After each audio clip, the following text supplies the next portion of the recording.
ऐसे में कंपनियां अपने आप को बचाने के लिए कर्मचारियों को नौकरी से निकालने लगती है। दुनिया भर के आर्थिक जानकारों की माने तो साल 2023 में रिसेशन यानी कि आर्थिक मंदी अपनी दस्तक देने वाली है। ऐसे में आपके ईपीएफ यानी कि एम्प्लॉइज प्रोविडेंट फंड अकाउंट में पड़ा पैसा बहुत काम आने वाला है। जी हाँ दोस्तों, अगर आप कहीं नौकरी करते हैं और किन्हीं कारणों से अगर आपकी नौकरी चली जाती है तो आप अपने ईपीएफ अकाउंट में जमा पूरा पैसा निकाल सकते हैं। यानी कि employ contribution, employer contribution plus pension contribution तीनों हिस्सों को निकाल सकते हैं। और ईपीएफ अकाउंट से ये पैसा निकालने के लिए आप घर बैठे ही ऑनलाइन अप्लाई कर सकते हैं और पीएफ के पूरे पैसे को अपने बैंक अकाउंट में ट्रांसफर करा सकते हैं। बशर्ते आपको इसकी सही जानकारी होनी चाहिए कि ऑनलाइन पीएफ निकालने के लिए कैसे अप्लाई करें, फॉर्म को सही कैसे भरें, क्लेम ऑनलाइन अप्लाई करने से पहले क्या क्या रिक्वायरमेंट है जो आपको पूरी करनी होती है, क्या क्या डॉक्यूमेंट्स की आवश्यकता पड़ती है, ऑनलाइन क्लेम करने के बाद कितने दिनों में पैसा आपके बैंक अकाउंट में ट्रांसफर हो जाता है, किन कंडीशन में पीएफ के साथ पेंशन का पूरा पैसा भी निकाल सकते हैं।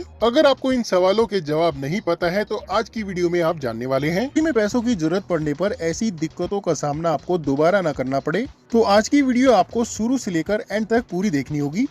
साल 2022 में ईपीएफओ द्वारा पीएफ विड्रॉवल की ऑनलाइन प्रोसेस में बहुत सारे बदलाव किए गए हैं, जिनके बारे में बताता हुआ मैं अपने चैनल पर रेगुलरली वीडियोस डालता आया हूं। पर आज की इस वीडियो में आप जानेंगे साल 2023 की लेटेस्ट प्रोसेस क्या है। साथ में पीएफ विड्रॉवल क्लेम से रिलेटेड एक नई खुशखबरी, नई अपडेट भी मैं आज आपको देने वाला हूं। वीडियो को एंड तक जरूर देखिएगा, वीडियो आपके लिए बहुत ही इम्पोर्टेंट होने वाली है। और अगर आपने चैनल को अभी तक सब्सक्राइब नहीं किया है तो प्लीज सब्सक्राइब जरूर कीजिएगा और प्रेस कीजिएगा बेल बटन को, ताकि फ्यूचर में जब भी मैं ऐसी इंपॉर्टेंट वीडियो डालूं तो उसका अपडेट आपको तुरंत मिल जाए। दोस्तों, पीएफ विड्रॉवल क्लेम को लेकर ईपीएफओ ने यानी कि employees provident fund organisation head office ने अपने सभी लोकल ऑफिसों के लिए नई गाइडलाइन जारी की है और अधिकारियों को ये निर्देश दिए गए हैं कि वो क्लेम को बार बार रिजेक्ट न करें। ईपीएफ मेंबर द्वारा एक बार क्लेम को अप्लाई करने के बाद ऑफिसरों को कहा गया है कि वो गहराई से एक बार में ही चेक कर लें और अगर क्लेम में एक से ज्यादा त्रुटियां निकलती हैं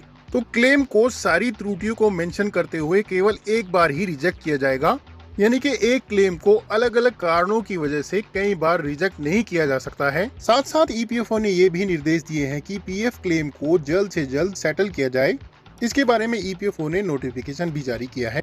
अगर आपको नोटिफिकेशन को डाउनलोड करना है तो वीडियो के डिस्क्रिप्शन में मैंने लिंक डाल दिया है, जहाँ से आप नोटिफिकेशन को डाउनलोड कर सकते हैं और पढ़ सकते हैं।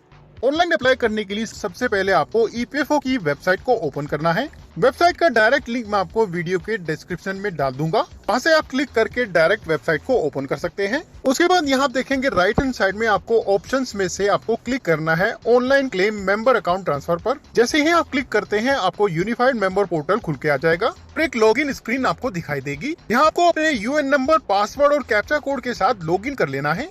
जैसे ही आप अपने पीएफ अकाउंट में लॉगिन करेंगे तो कुछ इस तरह से आपको होम पेज दिखाई देगा।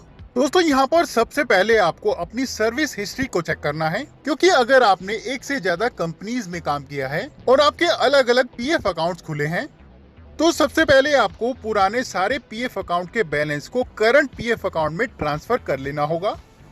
अगर आप पुराने पीएफ अकाउंट के बैलेंस को करंट पीएफ अकाउंट में ट्रांसफर नहीं करते हैं और फुल पीएफ विड्रॉवल क्लेम को अप्लाई कर देते हैं तो उस केस में आपके करंट पीएफ अकाउंट का पैसा तो निकल जाएगा और पुरानी कंपनीज के पीएफ अकाउंट से पैसा आप नहीं निकाल पाएंगे। उसके बाद पुराने पीएफ अकाउंट से पैसा निकालने के लिए आपको बहुत सारी परेशानियों का सामना करना पड़ सकता है। तो फुल पीएफ विड्रॉवल अप्लाई करने से पहले आपको ये इंश्योर कर लेना है कि आपके पुराने सारे पीएफ अकाउंट का बैलेंस आपके करंट पीएफ अकाउंट में ट्रांसफर कर दिया गया है या नहीं, और ये आप पीएफ पासबुक पोर्टल पर लॉगिन करके अपनी पासबुक देखकर चेक कर सकते हैं। अगर आपका पीएफ ट्रांसफर हो चुका है उसके बाद यहीं पर सर्विस हिस्ट्री में आपको चेक करना है कि आपके सारी कंपनियों का या फिर एक कंपनी में अगर आपने काम किया है तो उस कंपनी का डेट ऑफ एग्जिट अपडेट है या नहीं, क्योंकि फुल पीएफ विड्रॉवल आप तभी अप्लाई कर सकते हैं जब आप नौकरी छोड़ चुके हैं और आपको नौकरी छोड़े 2 महीने से ज्यादा समय हो चुका है और आप अनएम्प्लॉयड हैं। इस केस में आपकी डेट ऑफ एग्जिट भी अपडेट होना जरूरी है। पीएफ अकाउंट में डेट ऑफ एग्जिट को आप अपने आप ऑनलाइन अपडेट कर सकते हैं। उसके लिए आपको सिंपली जाना है मैनेज पर और क्लिक करना है मार्क एग्जिट पर। उसके बाद अपने एम्प्लॉयर को चुनना है और अपनी डेट ऑफ एग्जिट की डेट को यहाँ पर फिलअप करना है और आधार ओटीपी वैलिडेशन की सहायता से डेट ऑफ एग्जिट की रिक्वेस्ट को सबमिट कर देना है।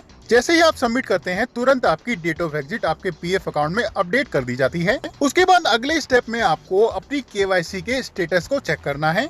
क्योंकि online PF withdrawal claim apply करने के लिए ये भी जरूरी है कि आपके पीएफ अकाउंट में आपकी केवाईसी यानी कि आपका आधार, आपकी bank account details completely update होना अनिवार्य है।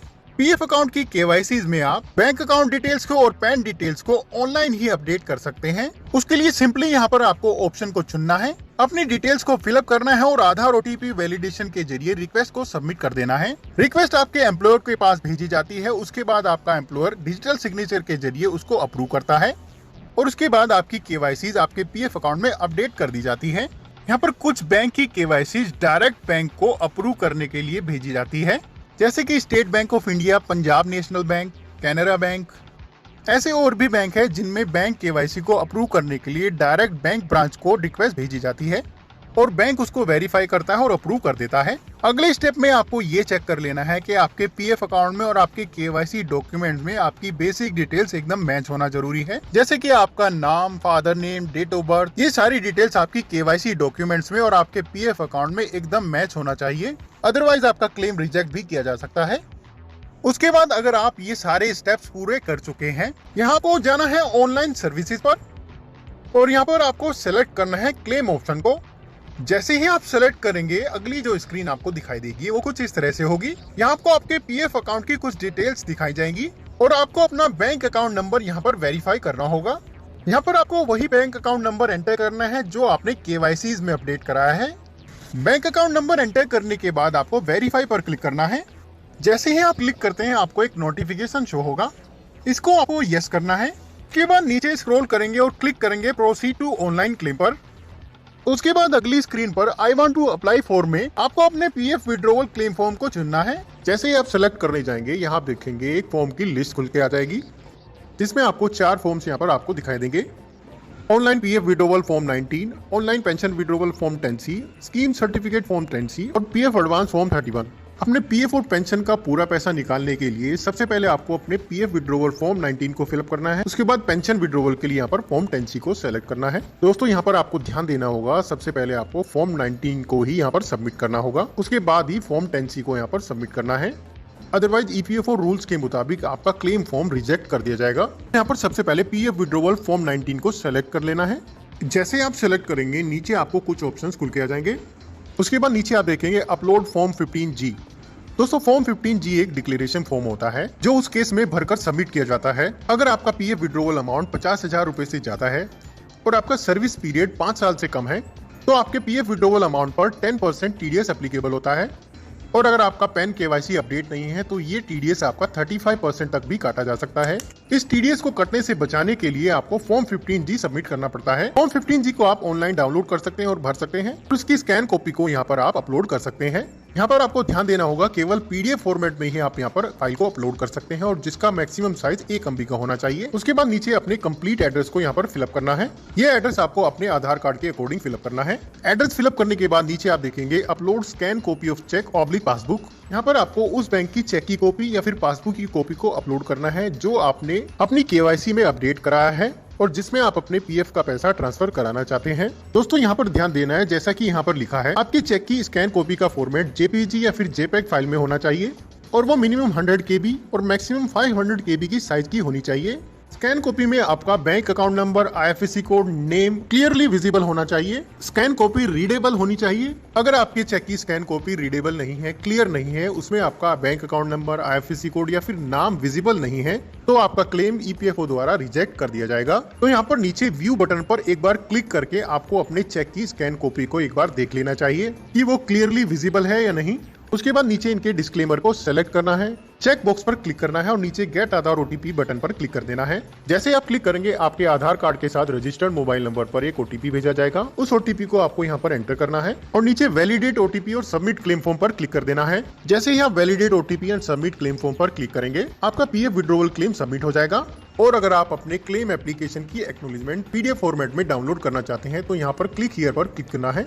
उसी तरीके से यहाँ पर पेंशन विड्रॉवल क्लेम को ऑनलाइन अप्लाई करने के लिए अगेन आपको यहाँ पर ऑनलाइन सर्विसेज पर जाना है और अगेन क्लिक करना है क्लेम फॉर्म 31, 19, 10C और 10D पर। अगेन आपको यहाँ पर अपना अकाउंट नंबर फिलअप करना है और वेरीफाई पर क्लिक करना है। और इनकी वार्निंग को अगेन यहाँ पर एक्सेप्ट करना है और यस पर क्लिक करना है। उसके बाद नीचे again proceed for online claim पर क्लिक करना है। जैसे ही आप क्लिक करेंगे अगली जो स्क्रीन आपको दिखाई देगी वो कुछ इस तरह से होगी। यहाँ नीचे आप देखेंगे आई वांट टू अप्लाई के सामने आपको अपने क्लेम फॉर्म को चुनना है। यहाँ आपको 4 क्लेम फॉर्म दिखाई देंगे, उनमें से आपको pension withdrawal claim form 10C को चुनना है, यानी कि सेकंड फॉर्म को चुनना है। उसके बाद नीचे अपने कंप्लीट एड्रेस को फिलअप करना है और नीचे अपने उस बैंक की पासबुक या फिर कैंसिल चेक की कॉपी को अपलोड कर देना है जिसकी बैंक अकाउंट डिटेल्स आपने अपने पीएफ अकाउंट की केवाईसी में अपडेट कराई है। पासबुक की कॉपी या फिर कैंसिल चेक की कॉपी अपलोड करते समय ये आपको ध्यान देना है कि जो कॉपी आप अपलोड कर रहे हैं वो एकदम क्लियर हो, उसमें आपका नाम और आपकी बैंक अकाउंट डिटेल साफ साफ दिखाई दे रही हो। अगर आप चेक की कॉपी अपलोड कर रहे हैं तो उसमें आपका नाम प्रिंट होना चाहिए। पासबुक की कॉपी या फिर कैंसिल चेक की कॉपी अपलोड करने के बाद नीचे इनके डिस्क्लेमर को सेलेक्ट करना है और लेफ्ट हैंड साइड में चेक बॉक्स पर क्लिक करना है। जैसे ही आप क्लिक करेंगे नीचे आप देखेंगे आपको एक गेट आधार ओटीपी का बटन दिखाई देगा। उस गेट आधार ओटीपी बटन पर आपको क्लिक करना है। जैसे ही आप क्लिक करेंगे आपके आधार कार्ड के साथ रजिस्टर्ड मोबाइल नंबर पर एक ओटीपी भेजा जाएगा। दोस्तों यहाँ पर बहुत ही इंपॉर्टेंट है कि आपके आधार कार्ड के साथ आपका currently active mobile number registered होना चाहिए ताकि आप अपने फुल पेंशन विड्रॉवल क्लेम को ऑनलाइन आधार ओटीपी के थ्रू वैलिडेट और वेरीफाई कर सकें। अपने आधार रजिस्टर्ड मोबाइल नंबर पर मिले ओटीपी को आपको यहाँ पर एंटर करना है और नीचे validate OTP and submit claim form पर क्लिक कर देना है।